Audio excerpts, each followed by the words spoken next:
이제 요한계시록이 거의 끝나가죠. 그 숙제는 하실만 하시죠?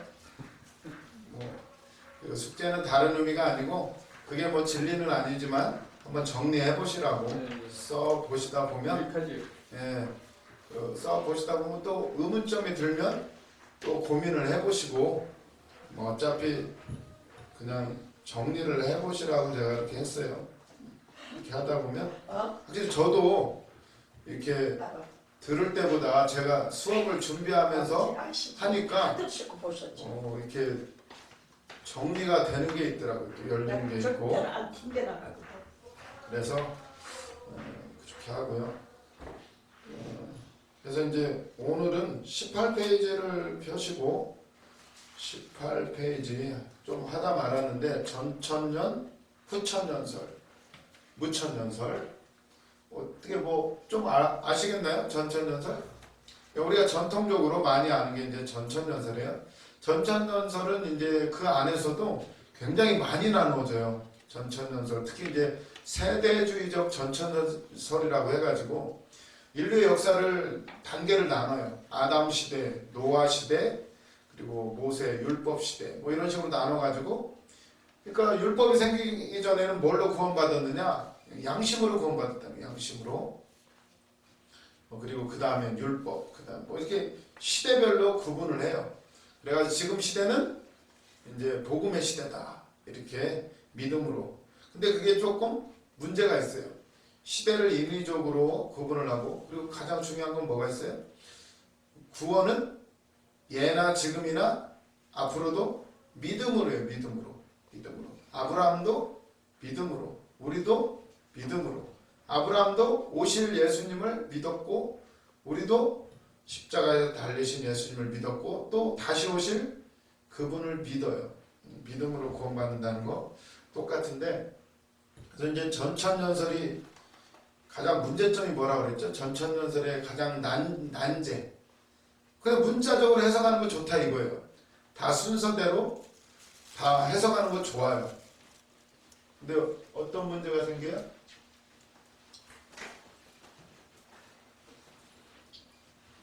문자적으로 해석하는 건 좋은데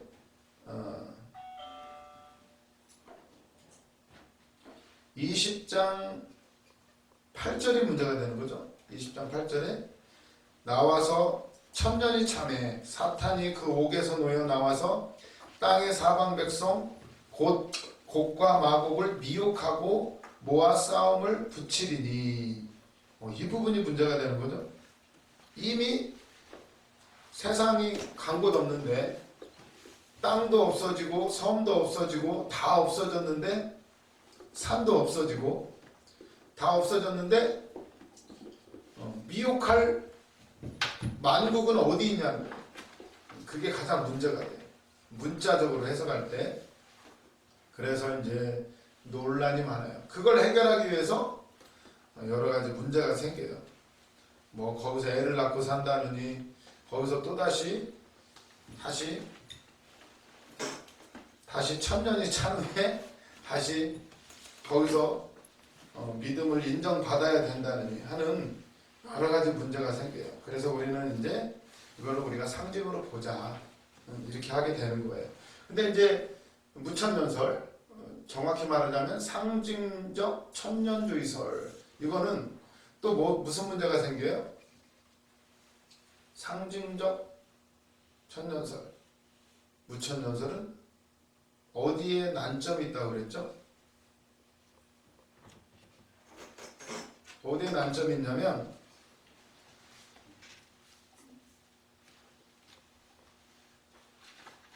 이게 문제죠. 사단이 결박되어 있다. 이거를 상징으로 보는데, 그렇죠. 사단은 영인데 그거를 결박, 쇠사슬로 묶을 수가 있어요? 사단을? 쇠사슬로? 영인데 그 예수님이 오셔가지고 그 무덤가에 있는 청년 있잖아요. 무덤가에 있는 청년 빨가벗고 소리 지르고 지나다니는 사람들 해코지하고 그 청년을 쇠사슬로 묶었잖아요. 근데 나중에는 그걸로도 못 묶어요. 귀신 들린 사람도 쇠사슬로 못 묶는데 어떻게 사단을 쇠사슬로 결박한다. 이건 상징인 거죠. 상징. 그래서 이제 그 전천년주의자들이 무천년설을 공격하는 게 그거예요. 아니 여기서는 사단이 묶여 있는데 천년 동안 묶여 있다고 지금이 무슨 묶여 있는 거냐? 사단이 묶여 있는데 이렇게 교회가 핍박을 당하고 환난을 당하고 이런 게 한두 건이 아닌데 저도 지금 도착했어요. 거의. 오시느라고 아주 어떻게 잘 찾아오셨네요. 그래도 네. 잘 찾아오시고 저도 뭐 오늘 또 비가 와가지고 막히더라고요. 아, 엄청 막혔어. 저도 이제 시작했어요. 18페이지로 펴보세요. 18페이지 펴보시면은 마저 하던 거 또 다시 한번 정리를 해봅니다. 이거 뭐 숙제 하고 계시나요? 아니요. 숙제 한번 정리해 보시라고. 이게 이제 우리가 가장 좀 어렵다기보다는 이게 좀 헷갈리기도 하고 이런 것들로 속여요 우리를. 사실 이게 그렇게 중요한 문제는 아니에요. 교리일 뿐이고 말씀은 말씀대로 그냥 듣고 믿으면 돼요. 믿고 행하는 자. 요한계시록 그렇게 나오죠. 이 말씀을 읽는 자와 듣는 자들과 지켜 행하는 자들이 복되다고. 말씀은 듣고 지키면 끝나요. 근데 우리는 이걸 하는 이유는 우리가 안 하니까 이단들이 얼마나 요한계시록을 가지고 장난을 많이 치는지. 요한계시록 말미에 나오는 22장에 임봉하지 말라. 22장 10절. 또 내가 말하되 이 두루마리 애언의 말씀을 임봉하지 말라. 때가 가까우니라. 임봉하지 말라 그랬어요.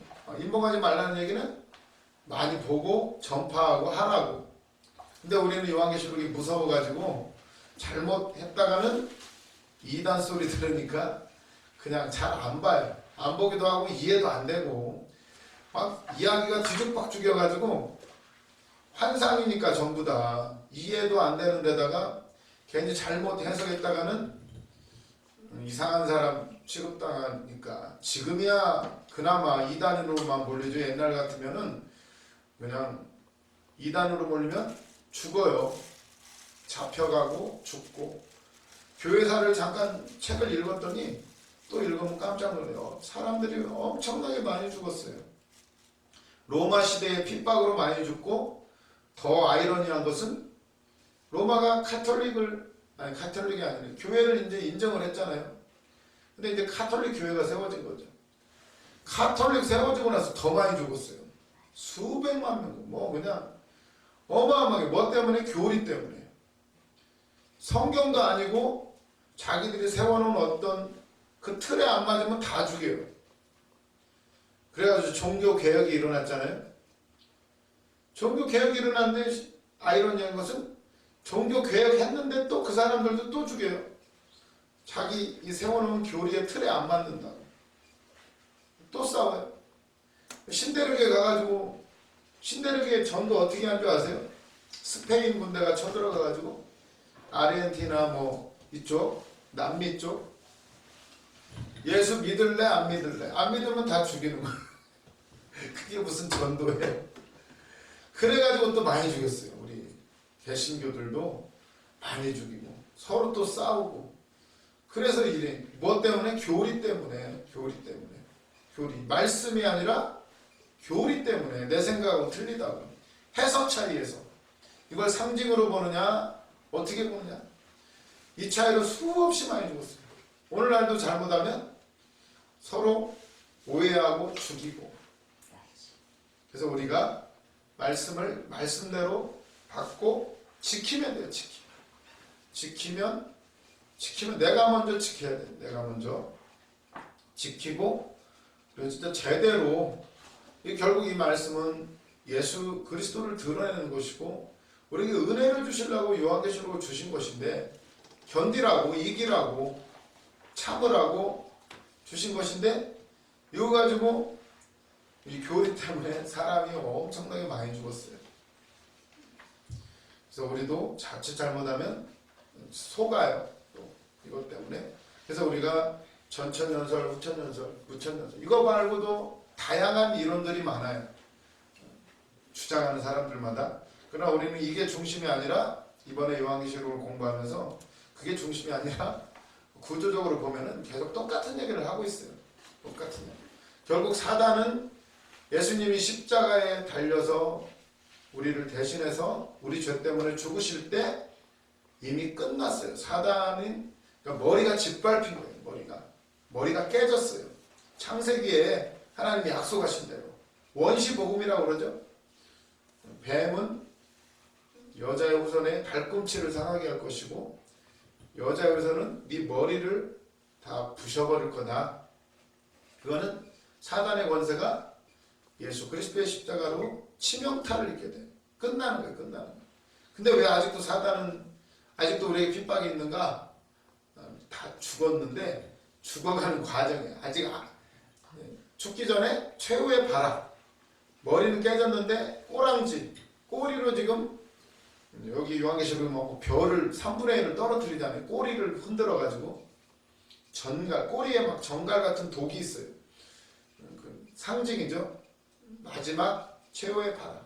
그러니까 우리 성도들에게 요한 사도를 통해서 주시는 것은 두려워하지 말라는 거죠. 이미 끝난 게임이다. 승리는 우리 것이다. 이 땅의 현실을 바라보지 마라. 하늘을 바라봐라. 믿음으로 바라봐라. 주님을 바라봐라. 이렇게 보시면 무리가 없어요. 무슨 부분을 읽든지 우리의 구원에 대해서 말씀하시고 우리가 이미 승리했다는 것에 대해서 말씀하셔요. 이렇게 보시고 그래서 이제 18페이지 다시 한번 정리를 해보면 18페이지 밑에 반가로 4번 있죠. 4번 이 말씀을 전천년, 후천년, 무천년 이거보다도 목회의 관점에서 보자는 거예요. 요한 사도가에게 하나님이 이 말씀을 주시는 이유는 그 초대교회 때 어려움에 처한 그 교회들에게 주시는 말씀이에요. 그러지 않아도 힘든 그들에게 요한계시록을 통해서 겁을 주려고 한 게 아니란 말이에요. 나중에 대환란이 있다, 뭐가 있다. 요한계시록 찾아보세요. 대환란이라는 단어 나오지도 않아요. 안 나와요. 잠시, 잠깐 이런 단어가 나오지. 위로하려고 주신 거예요. 위로하려고, 견디라고. 잠깐이다. 그 7교회에 보낸 편지 속에 보면 뭐 어떤 대목이 나오죠? 너희가 열흘만 참아라. 10일 동안 저들이 너희를 괴롭힐 거지만 그 뒤에는 너희들에게 내가 끝까지 견디는 자 면류관 통치할 것이다. 이런 말들로 막 위로를 해요. 10일이란 말이 딱 열흘이에요. 그러니까 영혼에 비하면 짧은 기간이라는 것을 강조하려고 하신 말씀이에요. 우리가 볼 때는 길죠. 인생이 짧은 거 지나놓고 보면 짧지만 얼마나 사건이 많아요. 눈물도 많고 사연도 많고 억울한 것도 많고. 그런데 영원이라는 우리 영원한 천국, 그 영원한 주님과 살아가는 그 시간에 비하면 이거는 잠깐이라는 거. 열흘 동안만 참으면 초대교회 300년 동안 10번의 대핍박이 있었대요. 10번. 무시무시한 핍박 10번. 어떻게 보면 딱 그 열이라는 숫자대로 10번. 그러니까 상징적이라는 거예요. 상징적이라는 거. 그걸 생각하시면서 그런 관점에서 보시면 간단하게 볼 수가 있어요. 그래서 이 요한계시록이 목회적인 관점에서 보면 요한 사도를 통해서 초대교회를 이끌어 가시는데 그때 주신 위로의 말씀이에요. 그 관점에서 보면 동그라미 1번을 보시면 굳이 전천년주의자처럼 보지 않아도 되는 이유는 목회적인 시각으로 이 부분을 이해하는 것이 더 자연스럽기 때문이다. 목회적 관점이란 한 목회자 요한이 고난의 문제에 대하여 답을 내리지 못하고 있는 성도들에게 아비의 심정으로 호소하는 글로서 읽어야 함을 의미한다. 초대교회 때 고난의 직면에 있어요. 기도해도 왜 이렇게 힘들어요? 그 힘든 그들에게 답을 내리지 못하는 거예요. 내가 믿는 게 맞나? 진짜 부활이 있나? 아니 사도들은 다 봤다고 그러는데 주님이 오시나? 진짜 천국이 있나? 갈팡. 그때 배신자들이 엄청 나왔대요. 힘들 때. 그 갈팡질팡하는 그 가운데 있는 사람들에게 요한계시록이 위로가 되어야 되죠. 그 관점으로 우리가 읽어보면 이게 풀린다는 거예요. 동그라미 2번을 보시면 오히려 목회적 시각에서 본문의 천년의 결박을 해석하면 천년이 나중에 나올 잠시와 대조를 이루는 것이다. 천년. 잠시 잠깐 놓인다고 했죠. 그 용이 결박, 쇠사슬의 결박에서 잠깐 놓인다. 우리는 천년 동안 왕노릇하고 결박은 에서 풀리라는 것은 잠깐이다. 이걸 통해서 보면 동시에 천년은 사단이 결박되는 시기지만 동시에 하나님의 백성들 편에서는 승리를 축하하고 통치자로서 실력을 발휘하는 시기. 천년 동안 우리가 통치한다는 거. 그거를 보라는 거예요. 결국 천년 동안의 사탄 결박은 상징적으로 그리스도의 초림과 재림의 시기에 우리를 해할 수 없다는 것을 말하는 것이다. 이렇게 봐야 되지. 결국 사단이 우리를 해야 하나요? 몸은 죽일 수가 있죠.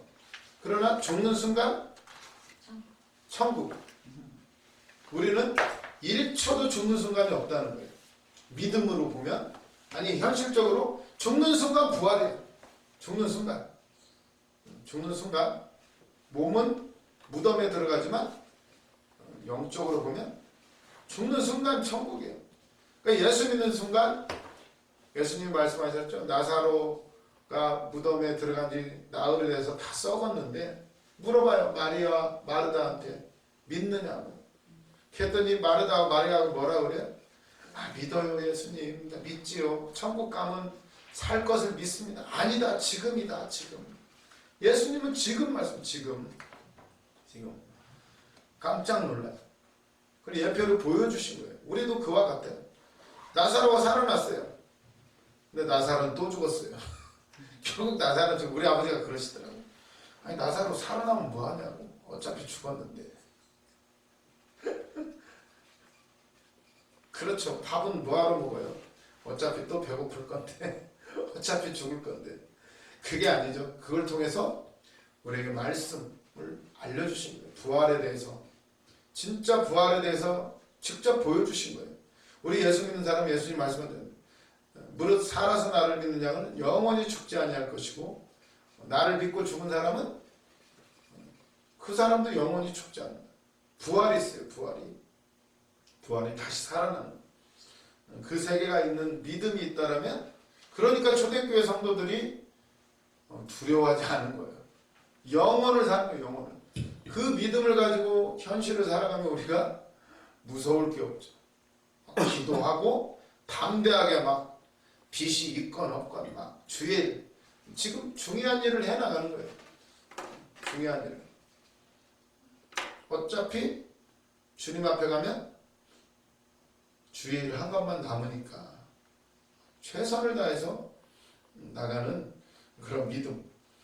이걸 보여주려고 요한계시록을 우리에게 주신 거예요. 그래서 5번 보시면 19페이지로 넘어가시면 사탄 패배의 의미.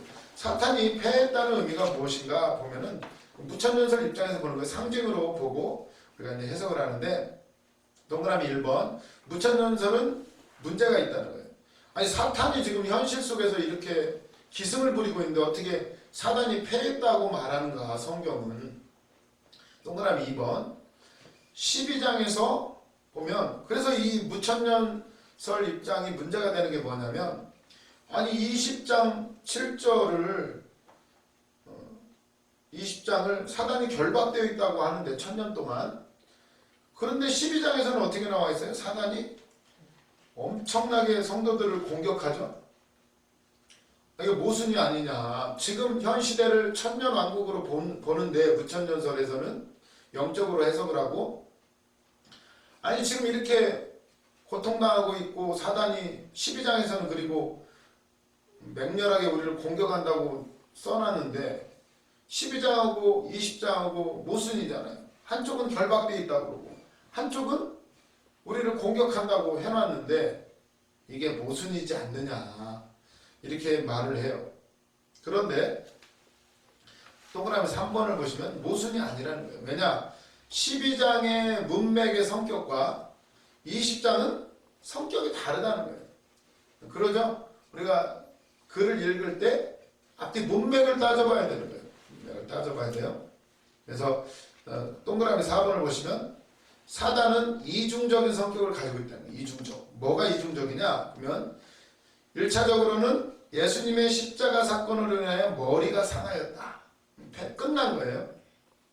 그러나 동시에 사단은 죽어가는 과정 속에서도 칼을 휘두르며 신자를 위협할 것이다. 아까 얘기했죠? 꼬리를 흔들어요. 꼬리로 하늘에 있는 별 3분의 1을 떨어뜨릴 정도로 위력이 있어요.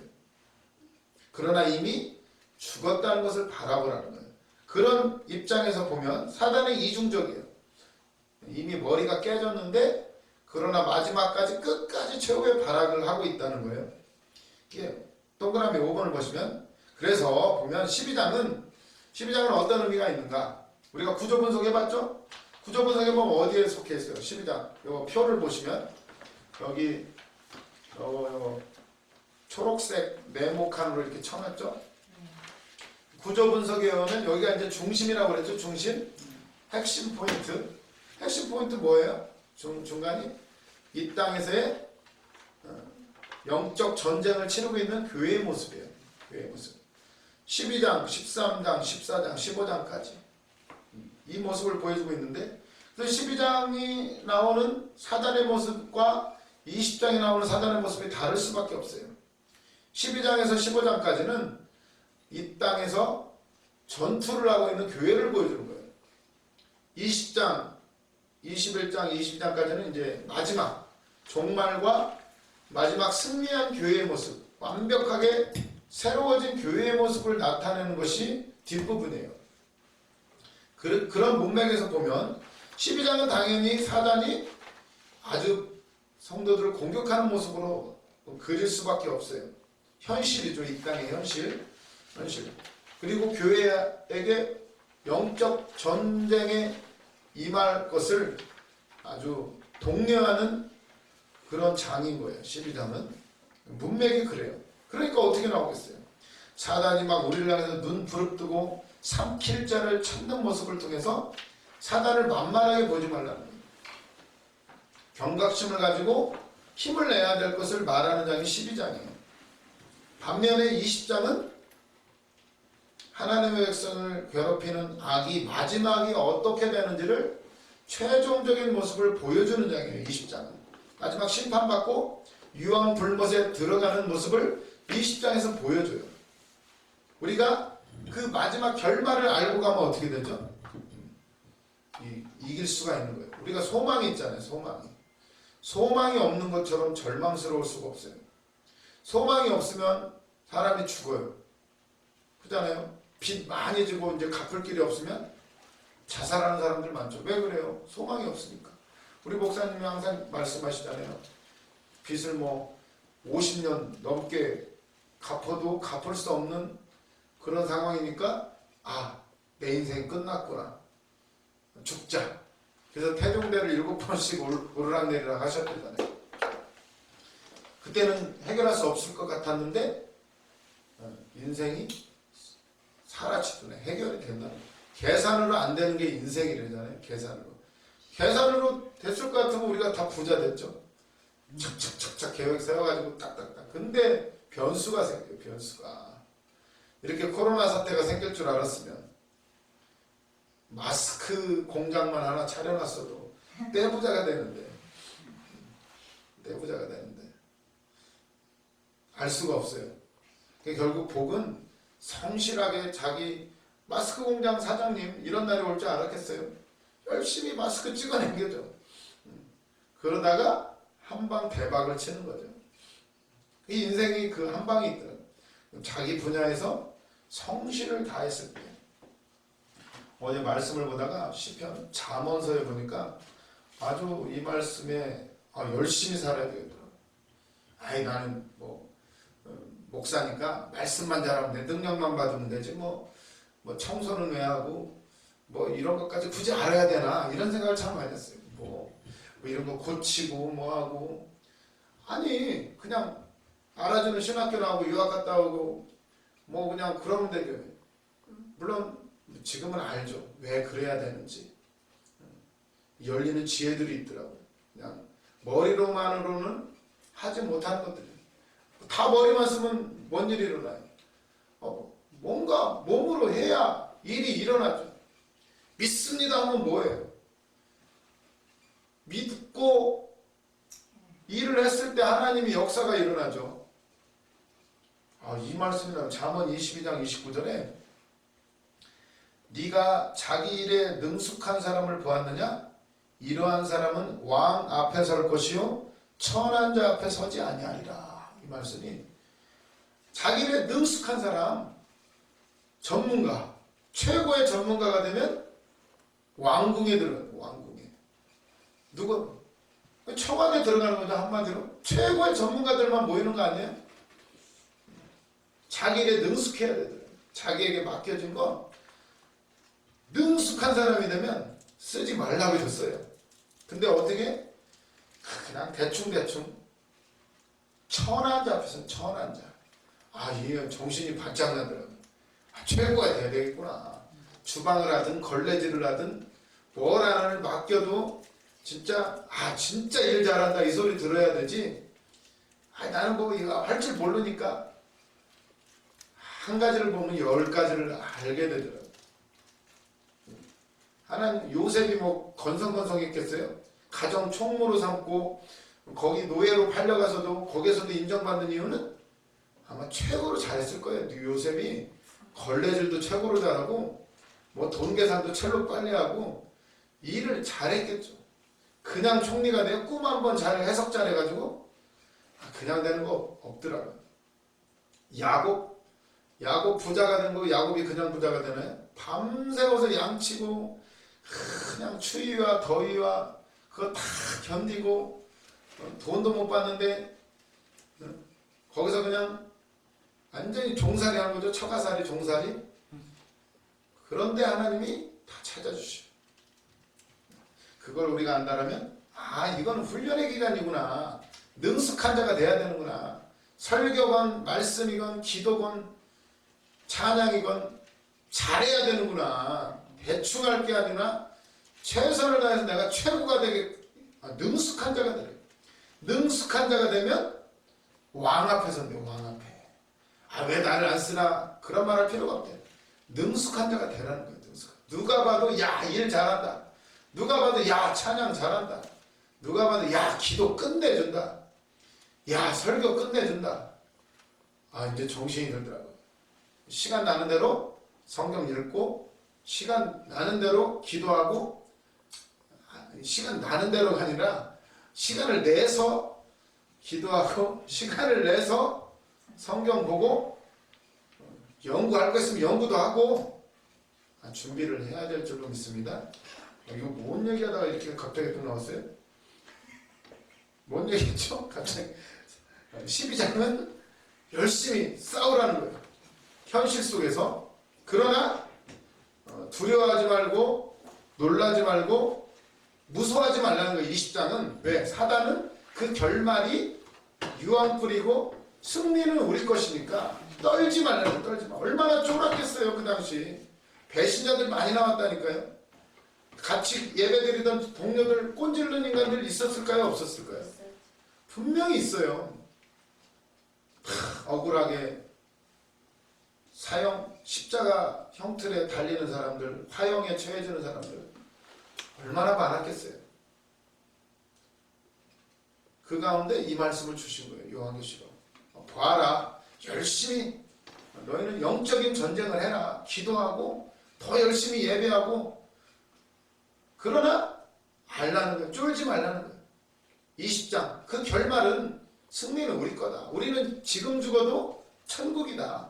영원한 1000년 동안 왕노릇한다. 그러나 잠깐이다. 잠깐. 사단이 풀려서 이미 결박되어 있는데 잠깐 동안 풀리는 거다. 무서워하지 마. 그렇다고 무시해서도 안 돼. 왜? 그 꼬리가 한 번 흔들면 하늘의 별이 3분의 1이 떨어질 정도의 위력이 있으니까 조심하고 긴장하지만 그러지만 쫄지는 말라고. 아무것도 아니라고 그까짓 거. 그러면서 그러니까 이중적인 성격이에요. 12장과 20장. 문맥이 다르다는 거예요. 그렇게 이해해야 되지. 아니 문자적으로 꼭 해석한다고 해가지고 주신 이유가 있잖아요. 꼭 청개구리 마냥 진짜로 물가에다 묻으라니까 진짜로 물가에 묻으면 청개구리 엄마의 심정을 알아야 되죠. 엄마가 왜 물가에 묻으라고 했어요? 거꾸로 하니까 결국 그 얘기는 제대로 좀 묻어라 이 얘기죠. 청개구리는 끝까지 청개구리예요. 결국은 끝까지 엄마 말을 어긴 거예요. 왜? 그 마음을 모르니까, 중심을 모르니까. 오늘도 우리는 열심히 기도하고 하나님이 나에게 지금 어떤 것을 원하시나 그 뜻을 분별하는 여러분들 다 되시기를 바랍니다. 그래서 12장은 아니 요한계시록은 이걸 통해서 초대교회 때 어려움을 처한 성도들에게 목회적인 관점에서 보면 그런 의미가 있다는 거예요. 그래서 무천년설 입장에서 사단의 패배라는 것은 12장과 20장은 문맥이 다르다는 거예요. 그리고 동그라미 6번을 보시면 이 우리의 승리라는 건 이런 거라는 거예요. 현재는 악이 이기고 나중에야 악이 진다 이렇게 생각하지 말라는 거예요. 그렇게 보면 어떻게 돼요? 사람이 숨게 되고 피하게 되고 지금은 어떻게든 사단이 너무 세가지고 우리 지금은 어쩔 수 없어. 나중에 그건 나중에 승리하는 거야 이렇게 생각하지 말라는 거예요. 이것은 도피적인 기독교를 만든다는 거예요. 숨어요. 우리는 전투하는 하나님의 군대로서 살아가야 되는데 소극적으로 피하고 맨날 없어, 안 돼, 못해, 안 해봤어 이런 기독교가 아니라는 거예요. 피하는 게 아니라는 거예요. 싸워서 그렇다고 해서 멱살 잡고 싸우는 게 아니라 영적인 전쟁을 하는 거예요. 전쟁을 겉으로는 웃어야 되죠. 할렐루야 사랑합니다 하면서 속으로는 영적인 전쟁, 귀신, 사단과 전쟁을 하는 거예요. 전쟁을. 그래서 동그라미 6번을 보시면 현재는 악이 이기고 나중에야 악이 지는 것이 아니라 이건 도피적인 기독교를 만들 뿐이라는 거예요. 그래서 수도원으로 들어간다. 이런 식은 기독교는 이런 걸 말하는 게 아니에요. 물론 그 수도원들이 있었기 때문에 지금까지 말씀이 보존되었지만 주님이 진짜 원하시는 것은 군대예요. 군대. 이렇게 사탄이 천년 동안 결박되고 후에 궁극적으로 패망하는 이유는 사단이 예수님의 십자가 사건으로 인해 결정적으로 망하여 본문의 모습처럼 무적행에 투옥되었기 때문이다. 7번 오늘도 우리가 예수님의 십자가 사건을 믿는다면 사탄의 역사에서 영원히 해방되는 지점에 도달할 것이다. 지금이요. 지금도 승리한다는 그 믿음으로 바라보고 나가야 되지. 그러면 어떻게 돼요? 우리를 쫄게 만들고 두려워하게 만드는 그런 것들에서 우리가 영원히 해방된다는 거예요. 그러면 우리가 사단이 결박당하는 모습을 현실에서도 우리가 눈으로 보게 될 거라는 거예요. 그 얘기를 하는 거예요. 항상 이 영적인 세계를 바라보면서 현실에서 소망을 가지고 전투하면서 승리를 바라보고 나아가라는 무서워하지 말고 쫄지 말고 이 믿음으로 바라보라고 이렇게 12장과 20장이 약간 모순되는 그런 모습으로 그려진다는 거예요. 그렇게 바라본다면 2000년 초대 교회 역사 속에 가장 논란이 되어진 이 20장이 아주 평범한 장이 되는 거예요. 이제 너무나 당연한 얘기. 그러니까 말씀을 문자적으로 보는데 말씀을 말씀대로 믿는데 그 속에 숨어있는 하나님의 뜻을 바라보면 우리를 위로하고 우리에게 소망을 주고 견디라고. 그래서 요한계시록 2장 3장에 보면 교회에 계속 하는 얘기가 그거예요. 끝까지 견디는 자는 내가 면류관을 줄 것이다. 약속하셔요. 또 그 믿음으로 승리하시기를 바랍니다. 쉬는 시간 갖도록 하겠습니다. 비가 오니까